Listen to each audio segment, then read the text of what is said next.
I found out my late husband had a secret second family. Now they want their share of his estate. My husband died 3 months ago. I've been drowning in grief, barely able to function, trying to hold it together for our 2 daughters. And then, at his funeral, a woman I'd never seen before approached me with 2 teenagers and said, "I'm sorry for your loss." David was a wonderful father to our children too. I thought I was hallucinating. I thought grief had finally broken my brain. But no, my husband of 18 years had an entire secret family in another state. A wife. Well, not legally, but she didn't know that. 2 kids. A whole separate life that he'd been living for 15 years. And now they want half of everything he left behind. I don't even know where to start with this. I'm still processing the betrayal, the lies, the absolute destruction of everything I thought my marriage was. And on top of grieving, I now have to fight to protect my daughter's inheritance from the children of my husband's double life. Reddit, I am drowning. And I need help. I met David when I was 23. He was 26, charming, successful, and we fell hard for each other. We got married after a year of dating. It felt like a fairy tale. David was a sales executive for a medical supply company. His job required a lot of travel. He'd be gone for a week, sometimes 2 weeks at a time, visiting clients all over the region. It was hard, but the money was good, and when he was home, he was present. He was a devoted father to our daughters, Emma, 16, and Sophie, 14. We had date nights. We took family vacations. We were happy. Or so I thought. Looking back now with the knowledge I have, I can see the signs I missed. The business trips that seemed excessive. The second phone he said was just for work. The way he was always vague about his schedule. The times I couldn't reach him for hours. The separate credit card for business expenses. But I trusted him. Completely. We had a good marriage. We rarely fought. He told me he loved me every day. Why would I suspect anything? 3 months ago, David had a heart attack while on a business trip. He died before the ambulance got there. He was 44 years old. I was devastated. Emma and Sophie were devastated.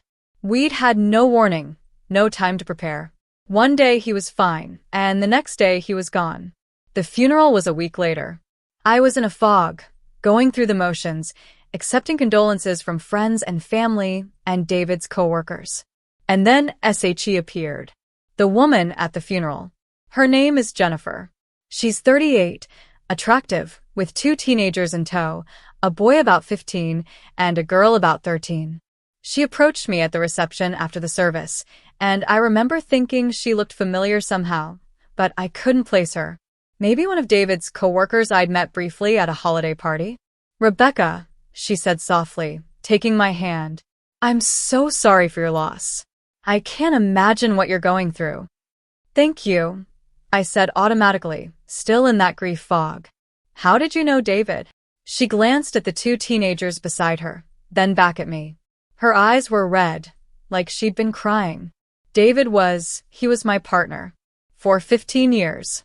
These are our children, Austin and Lily. I stared at her. The words didn't make sense. Partner? Children? "I'm sorry. I think there's been a mistake." "No mistake," she said gently. "I know this must be a shock. David kept our relationship private because of his work situation, but we were together. We have a home in Riverside. He was there at least half of every month." The world tilted. "That's not possible. David was my husband." "Yes, I know. He told me. He said you two were separated but still legally married for financial reasons, that you had an arrangement." "An arrangement?" People were starting to stare. Jennifer's face crumpled. "Oh my God. You didn't know. He told me you knew. He said you'd agreed." "Agreed to what? What are you talking about?" "That he'd been living with me too. That we were raising our children together." He said, "Oh God, he lied to me too." She started crying. Her kids looked confused and scared. My daughters appeared at my side, Emma asking, "Mom, what's going on?" And that's when I realized David had been living 2 completely separate lives. 2 families. 2 sets of children. For 15 years. I don't remember much after that. I think I asked Jennifer to leave. I know Emma and Sophie were crying. I know my sister had to physically hold me up because my legs stopped working. The man I'd loved, the man I'd built a life with, the man I'd been mourning. I didn't know him at all. The revelation. In the days after the funeral, the full picture emerged, and it was somehow worse than I'd imagined.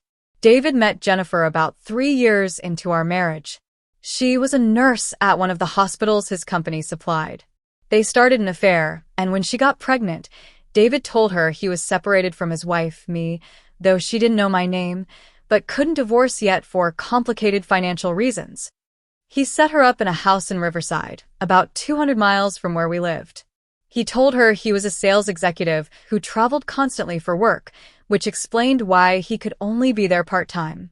He told her that we were the arrangement, that he only stayed legally married to me for insurance and tax purposes, that we lived separate lives, that his real family was her and the kids. He'd been splitting his time between us. 1 week with me and our daughters. 1 week with Jennifer and their kids. Back and forth for 15 years. How did he pull it off? The sales job was perfect cover. Both families expected him to be gone frequently. He had separate phones, separate email accounts, separate credit cards. He'd built a complete infrastructure to support his double life. Jennifer had no idea I existed as anything other than the ex-wife he was still technically married to. I had no idea she existed at all. We were both completely in the dark. The kids were the same. Austin and Lily thought David was their dad, who worked a lot. Emma and Sophie thought the same. None of them knew about their half-siblings. When I went through David's things after Jennifer contacted me, I found evidence of everything. 2 sets of family photos, carefully stored separately. Birthday cards from all 4 kids. A whole second wardrobe at what I discovered was his rental storage unit, actually where he kept his Second Life supplies. He'd been meticulous. Organized. This wasn't a spontaneous affair that got out of hand. This was a calculated, intentional double life, maintained with stunning attention to detail for a decade and a half. The financial disaster. As if the emotional devastation wasn't enough, the financial situation is a nightmare. David made good money, about $180,000 a year. I knew we were comfortable, but not wealthy. Now I understand why. He was supporting 2 households. Our house is paid off, worth about $400,000. We have savings of about $100,000. David had a life insurance policy through work for $500,000. Some retirement accounts totaling maybe $250,000. A few other assets. Total estate value, roughly $1.2 million. I thought this would go to me and my daughters. I was his wife. I'm named as beneficiary on everything. But Jennifer's lawyer sent me a letter 2 weeks ago. She's claiming that her children are entitled to a share of David's estate as his biological children. She's demanding half, $600K. Austin and Lily are David's children, the letter states. They deserve to be provided for just as his other children are. Our client is not seeking anything for herself, only what is fair for the children David fathered. My lawyer says it's complicated. David never legally claimed those children. They have his last name, but there's no documentation of paternity, no child support orders, nothing official. Jennifer was apparently happy with the cash payments David gave her and never formalized anything. But if she can prove paternity, which she can, she's already done DNA tests, Austin and Lily could potentially claim a portion of the estate, even though they're not mentioned in David's will. It depends on the state laws and how the court interprets it, my lawyer explained. David's will leaves everything to you and your daughters. But children have certain inheritance rights even if they're not in a will, especially if paternity can be proven. So, I'm facing a potential legal battle that could drag on for years and cost tens of thousands in legal fees. Money that should be going to Emma and Sophie's college funds is going to go to lawyers instead. All because David couldn't keep it in his pants and decided to live a lie for 15 years. Meeting Jennifer. A few weeks after the funeral, Jennifer asked if we could meet in person. Just the 2 of us, without lawyers. I almost said no. But some part of me needed to understand. Needed to hear her side. Needed to know how this had happened. We met at a coffee shop halfway between our cities. It was surreal and awful and somehow also sad, because Jennifer was a victim too. Just like me. I loved him, she said immediately, tears already falling. I know you probably hate me, and you have every right to, but I need you to know, I thought what we had was real. I thought he loved me. He was married to me, I said. Living in my house, sleeping in my bed, raising my children, while doing the same with you. I know, and I'm horrified. I feel so stupid. All the signs were there, but he had an explanation for everything. Why he could only come certain weeks. Why I couldn't call him whenever I wanted. Why we never went anywhere together publicly. He said it was his work schedule, his need for privacy, his ex-wife being difficult about boundaries. He told you I was difficult? He said you were bitter about the divorce that never happened. That you used the kids to manipulate him. That he was just trying to keep the peace until Emma turned 18 and he could finally make a clean break. She laughed bitterly. I was an idiot. You weren't an idiot. You were lied to. We both were. We sat in silence for a moment. Then Jennifer said, the kids are devastated. Not just because David died, but because they found out their whole life was a lie. Austin won't talk to anyone. Lily cries every night. They're in therapy, but it's God, Rebecca, what he did to them. To all of them. Emma won't even look at David's photos anymore. Sophie had a panic attack last week because she started wondering if anything he ever told her was true. They're asking me questions I can't answer. Did Dad really love us? Was our family even real? How do I respond to that? I don't know, Jennifer whispered. I'm asking myself the same questions. More silence. Then the hard part. The lawyer's letter, I said. Demanding half the estate. Jennifer looked down. I know. I'm sorry. But, Rebecca, Austin and Lily are his children. They deserve something from him. All I have is the house, which he was paying for, and now I can't afford the mortgage on my nurse's salary. I have no savings because David handled all of that. I'm going to lose everything. My daughters are going to lose their college funds if I have to split everything with you. Emma and Sophie at least have a paid-off house. They have a mother who has her own career and income. I have nothing. David left me with nothing. Just debt and 2 traumatized kids. She wasn't wrong. I owned our house outright. I had a good job as a marketing manager making $85,000. I could support Emma and Sophie, even without David's money. It would be tight, but we'd survive. Jennifer was a nurse making maybe $60,000, with a mortgage she couldn't afford, no savings, and 2 kids to support alone. David did this, I said. He put us in this position. He made sure that, even in death, we'd be fighting over his scraps. I hate him, Jennifer said. I hate him so much. And I hate that I still love him. And I hate that I have to fight you for money to survive. I don't want to be doing this. Then don't. I have to. My kids need to eat, Rebecca. They need to go to college someday. This is all I have. I wanted to hate her. I wanted to be able to see her as the enemy, the homewrecker, the other woman. But she was just another one of David's victims. Another woman he'd lied to and used and left behind to deal with the mess. But that didn't change the fact that her claim was threatening my daughter's future. The wider fallout.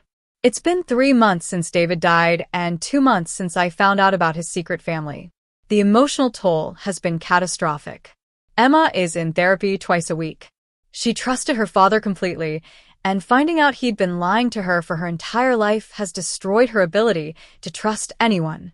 She's asked me point blank, "Did you know? Were you lying to me too?" Having to convince my daughter that I'm not a liar like her father has been one of the most painful experiences of my life. Sophie has gotten very clingy. She's terrified I'm hiding things from her. She goes through my phone, reads my emails, asks me detailed questions about where I'm going and when I'll be back. She's developed anxiety that her therapist says could take years to work through. Both girls asked if they could meet Austin and Lily. I didn't know what to say. These are their half-siblings, but also, how do you navigate that? How do you integrate the children from your dead husband's secret family into your life? I reached out to Jennifer, and we arranged a meeting. It was awkward and painful. The four kids stared at each other, not knowing what to say. They have the same nose, the same smile. Looking at Austin, I could see David. It was like being haunted. Emma finally broke the silence. So our dad was a liar to all of us. Austin nodded. Pretty much. Did you have a good relationship with him? Sophie asked quietly. I thought I did, Lily said. But I don't know if any of it was real.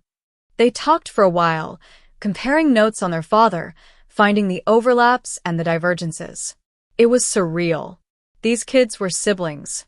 They'd existed parallel to each other for years without knowing it.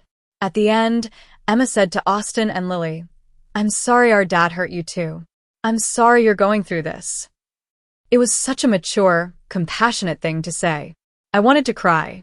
Now the kids text sometimes. They've formed a kind of solidarity in their shared trauma, which is beautiful in a way, but also heartbreaking. They shouldn't have to bond over being betrayed by their father. The legal battle. My lawyer and Jennifer's lawyer have been negotiating for weeks. Jennifer's position is that Austin and Lily are entitled to the same inheritance as Emma and Sophie, so the estate should be split 4 ways, with each child getting roughly $300,000.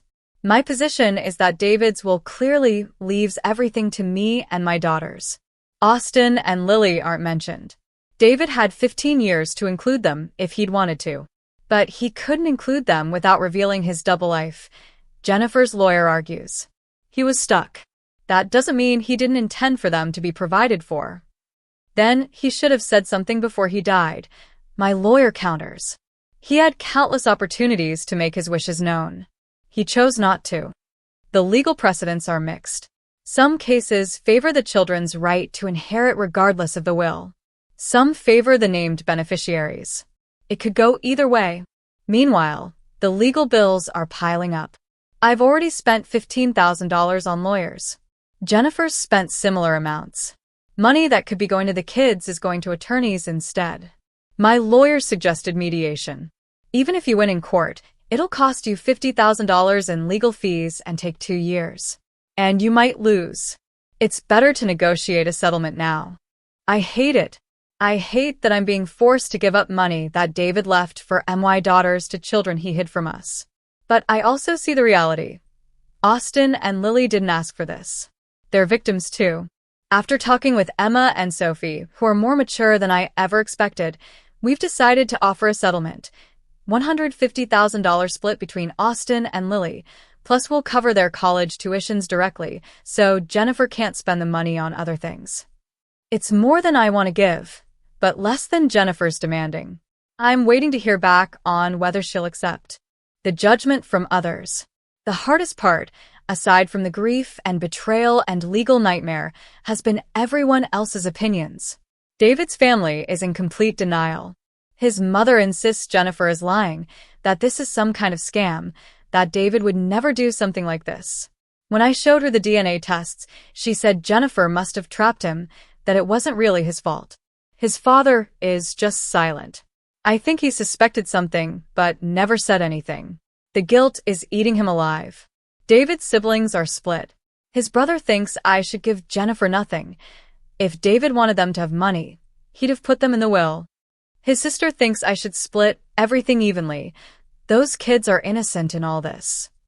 My own family is entirely on my side, which is nice but also not helpful when I'm trying to figure out the right thing to do. They want me to fight Jennifer in court, bankrupt her if necessary, teach her a lesson about going after someone else's husband. But Jennifer didn't go after my husband. She thought she was his wife. She's not the villain here. David is. My friends are divided too. Some think I should give Jennifer everything she's asking for, because the kids deserve it. Some think I should give her nothing because she was the other woman, even if she didn't know it. Everyone has an opinion. Everyone thinks they know what I should do. But none of them are living this nightmare. What I've lost. I've spent a lot of time in therapy trying to process all of this. My therapist keeps asking, what are you grieving? Everything. I'm grieving everything. I'm grieving my husband, even though I'm also furious at him. I'm grieving the marriage I thought I had. I'm grieving the memories that are now tainted. Every vacation, every anniversary, every I love you. Were any of them real? Or was he thinking about her? About them? I'm grieving the future I thought we'd have. We were supposed to grow old together. Watch our daughters graduate, get married, have kids. Travel the world once we retired. All of that is gone. I'm grieving my sense of reality. If David could lie to me that thoroughly for that long, what else don't I know? Can I trust my own judgment about anything? I'm grieving my daughter's innocence. They'll never again have a simple, uncomplicated relationship with family. They'll always wonder if people are lying. They'll always be watching for signs of deception. And weirdly, I'm grieving for Jennifer and her kids too. For Austin, who wanted to follow in his dad's footsteps and now doesn't know who his dad even was. For Lily, who cries because she misses her father but also hates him. For Jennifer, who has to somehow rebuild a life from ashes while supporting 2 teenagers alone. We're all casualties of David's selfishness. Every single one of us. The question I can't answer. Here's what I keep coming back to. Why? Why did David do this? What was he getting from maintaining 2 families? Was it ego? Some kind of power trip? Did he genuinely love both of us? Was he a sociopath? Just weak and unable to end either relationship? I'll never know. He's dead. I can't confront him. I can't demand answers. I can't even rage at him properly because he's not here to receive it. Sometimes I find myself talking to his ashes, which are still in a box in my closet because I can't bring myself to spread them. Where would I even put them? He doesn't deserve a beautiful resting place. Why? I ask the box. Why did you do this to us? To all of us? Did you love me? Did you love her? Did you love any of us? The box doesn't answer. Jennifer says she does the same thing. Talks to his memory, demanding explanations that will never come. We were both married to a ghost. A fiction. A man who didn't really exist. Where I am now. It's been 3 months. I'm functioning. Barely. I go to work. I take care of my daughters. I meet with lawyers. I go through the motions. But I'm not okay. I don't know if I'll ever be okay. The settlement offer is still pending. Jennifer's lawyer said she's considering it but wants to negotiate for more. Meanwhile, the legal fees keep climbing. Emma and Sophie are doing a bit better. They've stopped asking if I'm hiding things from them. They're starting to rebuild trust. But the damage is deep. They'll be dealing with this for the rest of their lives. I've started dating again, nothing serious, just trying to remember what it feels like to have normal human interaction with a man. But I don't trust anyone. Every time a date mentions traveling for work, I freeze. Every time someone has a separate phone for business, I panic. David broke something in me. I don't know if it can be fixed. I've also started a support group for people whose partners had secret families. Yes, this is apparently common enough that support groups exist. I'm not alone in this nightmare. That's somehow both comforting and horrifying. My question's for you. I'm coming to Reddit because I need outside perspectives. People who don't know me or David or Jennifer. People who can maybe see this situation clearly. Should I fight Jennifer in court? Protect every penny for my daughters? Or should I settle, give Austin and Lily something, and try to move forward? How do I help my daughters heal from this? How do I help them trust again when their own father betrayed them so completely? What do I do with all this rage? It's eating me alive. I'm angry at David every single day. But he's dead. How do you process anger at someone who can't hear it? And most of all, how do I rebuild my life? How do I figure out who I am when the person I thought I was, David's wife, David's partner, part of David's life, was based on lies? I feel like I'm drowning. Like I'm in a nightmare I can't wake up from. And I don't know how to make it stop. So tell me, Reddit, what would you do? How would you handle this? Because I honestly don't know how to move forward from here. Edit. Reading through the comments. A lot of you are saying to take the settlement and move on, that dragging this out will just cause more damage. You're probably right. I think I'm going to accept Jennifer's counteroffer if it's reasonable. Austin and Lily didn't ask to be born into this mess. Edit 2. Some of you are asking if Jennifer knew David was still actively married. I've seen the evidence, the texts, the photos, the documentation. She genuinely believed we were separated and only legally married on paper. She's a victim in this too, even if it's hard for me to see her that way sometimes. Edit 3. For those suggesting I spread David's ashes somewhere unpleasant as revenge, I appreciate the sentiment, but my daughters deserve better than that. Whatever David did, he was still their father. I'm not going to add to their trauma by desecrating his remains. Edit 4. Someone asked if I ever suspected anything. Honestly? No. Not once. David was home. He was present. He was engaged. When he was with us, he was all there. That's what makes this so devastating. The man I knew, the man I loved, that person existed. He just also existed somewhere else, with someone else at the same time. It's like he split himself in two and gave us each half. Neither of us got the whole man. Thank you all for the support and advice. Just knowing I'm not alone in thinking this is insane helps more than you know.